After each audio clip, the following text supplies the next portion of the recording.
ఉండారు సార్ పిల్లలు.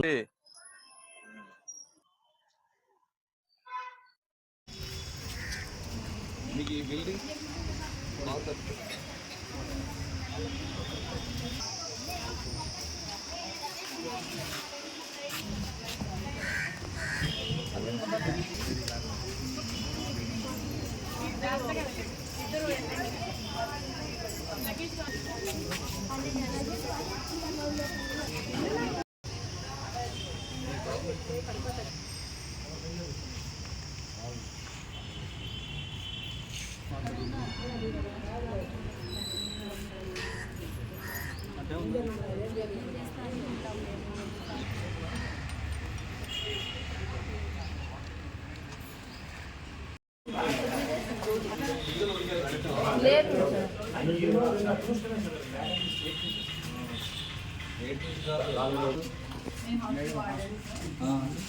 ఏమా మీకు తెలీదా? మీకు మీ పిల్లలు నేస్తారా? ఏదైనా జరిగింటే ఎంత పెద్ద ప్రమాదం తప్పింది సార్ మనం విద్యార్థి సంఘాలుగా మేడం లోపలికి కూడా రాలేదు సార్. పలుమార్లు లెటర్లు పెట్టాం సార్ విద్యార్థి సంఘాలుగా. మేడం ఇది చాలా జిల్లా వేస్తుందంటే ఇప్పుడు కూడా సార్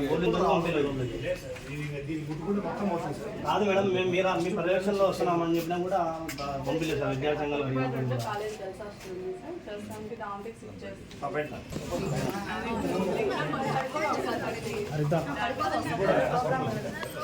ఇది సార్ అది దూరం ఇది కళ్ళు కనపడలేదా? అది నిన్ననే సార్ రాత్రి అది కూడా జరిగింది, అంతకుముందు ఏం లేదు సార్.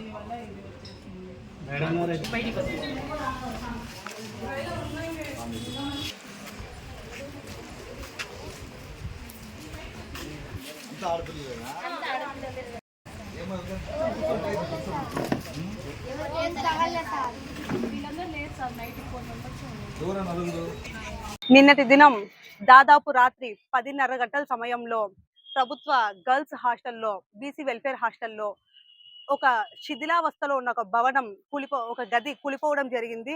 దీనిని బట్టి చూస్తే అధికారులు ఎంత నిర్లక్ష్యంగా వ్యవహరిస్తున్నారో విద్యార్థుల పట్ల తెలుసుకోవచ్చు. విద్యార్థుల జీవితాలతో చెలగాటమాడుతా ఉన్నారు అధికారులను మేము తెలియజేస్తా ఉన్నాము. అలాగే 2018 ముందు ఇదే బిల్డింగ్ లో విద్యార్థులు బాలుర వసతి గృహం నడిపేవారు. ఈ భవనం శిథిలావస్థలో ఉంది అనేసి బాలులను వేరే పక్క ఒక భవనంలోకి తరలించారు.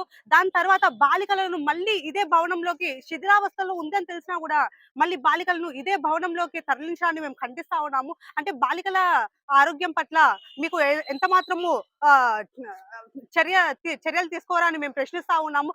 లోపల హాస్టల్లో చూస్తే కనీస నీటి వస్తువులు లేవు. అలాగే మరుగుదొడ్లు చూస్తే మరుగుదొడ్లు కనీస సౌకర్యాలు లేవు. కనీస వాకిళ్ళు, చిలుకులు కూడా లేని పరిస్థితిలో విద్యార్థులు, బాలికలు ఇక్కడ చదువుకుంటున్నారు. దీన్ని మేము తీవ్రంగా ఖండిస్తా ఉన్నాము. ఈరోజు ప్రొద్దుటూరు పట్టణంలోని బీసీ చిన్నపిల్లల అమ్మాయిల హాస్టల్ నందు ప్రైవేట్ బిల్డింగ్లో నడుస్తూ ఉంది ఈ హాస్టల్. ఇక్కడ పూర్తి స్థాయిలో లోపల ఒక రూమ్ అనేది చౌడు మిద్దె అయిన ద్వారా ఒక రూమ్ అనేది కృంగిపోవడం జరిగింది. దీనితో అమ్మాయిలు భయపడి తమ వార్డెన్ గారికి చెప్పడము, వార్డెన్ గారు ఇది ఏదైతే బీసీ వెల్ఫేర్ అధికారులకు చెప్పడము, ఆ తర్వాత బీసీ వెల్ఫేర్ అధికారులు హుటాహుటిన రాత్రి సమయంలో వచ్చి మేము ఎంక్వైరీ చేసిపోయినాము అని చెప్పేసి మాతో చెప్తా ఉన్నారు. విద్యార్థి సంఘ నాయకులుగా మేము అడిగితే, కానీ మేము ఒకటే చెప్తా ఉన్నాం బీసీ వెల్ఫేర్ అధికారులకు, ఇక్కడ జమ్మలమడుగు పరిధిలోని ఏబిసి అధికారికి అలాగే జిల్లా అధికారి అయిన డిబిసి అధికారికి మేము ఒకటే చెప్తా ఉన్నాం విద్యార్థి సంఘాల ఆధ్వర్యంలో.